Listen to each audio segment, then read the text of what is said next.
My name is Eric. Several years ago, when I entered the place in the first semester, but I didn't know what was going to happen to me. I got a scholarship for baseball, and all the players live in the dormitory. No one had the courage to come, and he didn't like me. It was winter, and I was settled, and everything was great. Once I was invited to a party organized by one of the association. When I entered, I saw a party of my account. I was outside. I was in love and in mood. Music was playing inside, and some people were playing games, and it seemed like there were board games in a room upstairs. Then I went upstairs to see who was at the board and chess party. He is playing near the room. I realized that it was the quiet room in a house. I thought it was very strange. I entered it. Four girls and boys were sitting at a table. I asked them what they were doing. They said that this board for summoning spirits seemed interested to me and I joined them. Also, I didn't believe in this thing at all. Our hands moved on the board and the letter on it said that there was a girl in this room.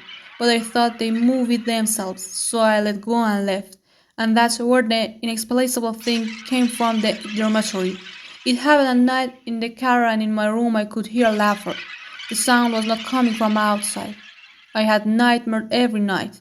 I was sleeping in the middle of the night when I heard Charlie, Charlie, stand up. I was still awake and asleep. But he said something that made me fall asleep. Charlie, what kind of person is he? He was paralyzed with fear, and after that the girl started talking. Why are you so scared? I just want to play with you. I told her I left. And she ran after me. My friend said, did you see the fog? And she spoke after that incident. I didn't dare to go back to my room. I called the police, but they didn't find a trace of anyone. It was a party because of the ghost summoning board or something. But I will never forget the incident because I still hear strange noises at night.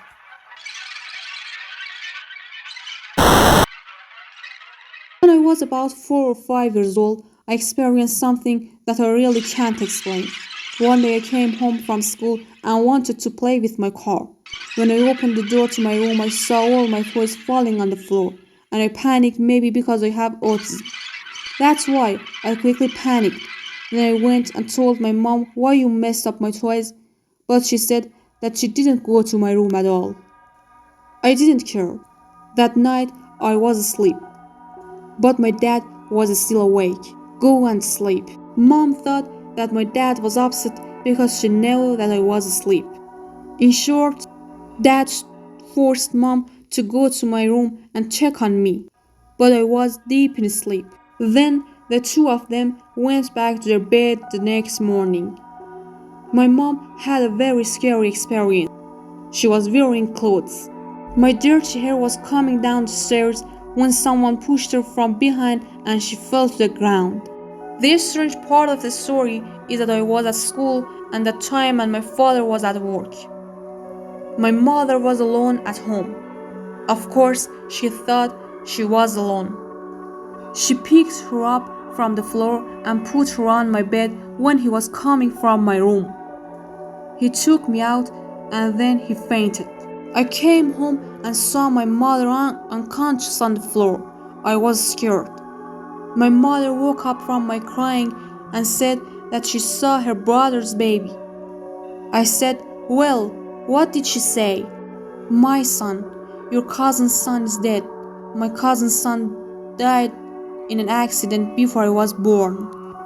From that day on, nothing strange happened. But I am sure this story is still going on. In the old days, my brother and I used to play with guns, mostly blue guns. One night, we took our flashlights and we were playing the police. It was around 10 o'clock at night. We were in the backyard and we were playing with my uncle's friend. We were staring at him like that. I didn't know who he was and what he was doing in your mother's yard.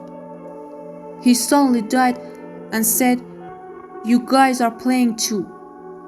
My big brother said, get lost from here. The tall man put his hand like a gun on his temple and smiled at us. I was very scared. I took my gun. I will never forget that look on his face. There was a big X in the middle of his forehead and he was eating a piece of glass. He was chewing it easily and blood was coming out of his mouth. We didn't know what to do. We just quickly ran into my friend's house. He jumped over the fence and didn't come back. We were standing near the window and my brother told me that we should call mom and dad. I was calling mom. Suddenly, the sound of breaking glass. My brother quickly pulled my shirt and carried me up the stairs. At that time, I couldn't call mom anymore. We were silent for 20 seconds when his footsteps came and I was about to leave when suddenly he heard the sound of his gun. My brother quickly punched the man and we went down the stairs as fast as light. We went to a house of one of the neighbors and told them what happened. We called mom, dad, and the police. When the police arrived, we found a trail of blood all over us. The man was covered in blood in our bathroom, as if he wanted us to witness his suicide, or maybe he intended, I don't know if it killed us.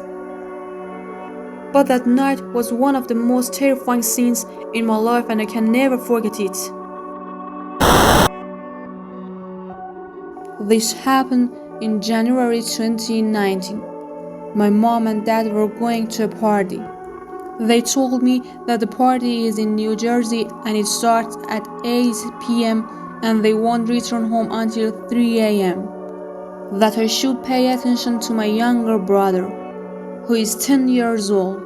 I told him to be 8 is. I am 15 years old. When he left, we watched movies together and ate popcorn all night.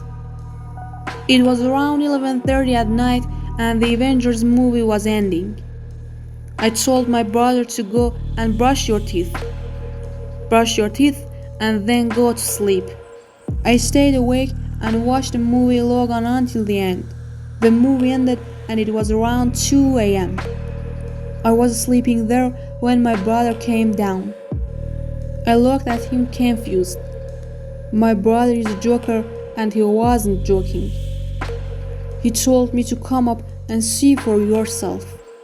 I said okay and then that you must be wrong and there was a sound from outside. My brother said that there was a sound from inside his closet. When he looked, he saw a bugaboo eating, who told him that I want to touch you. We went together to my brother's room. I turned the lamp and we went to the closet. I opened the closet door. He made me very angry. A tall man with long black and dirty hair. He looks to be 40 years old. And he was also a figure. The man was staring at my little brother and I was about to explode with anger.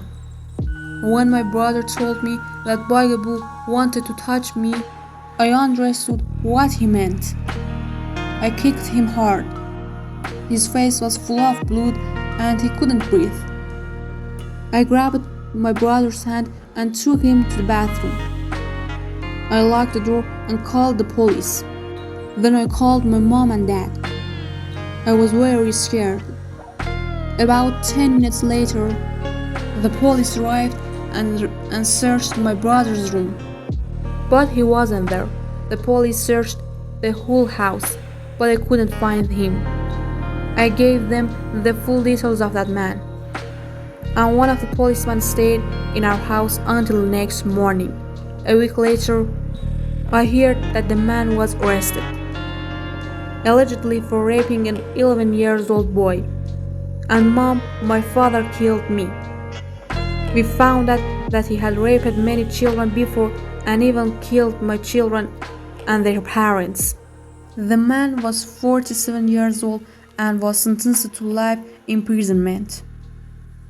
If my brother had not come downstairs that night and told me, I might not have been able to this story. And let me explain to you.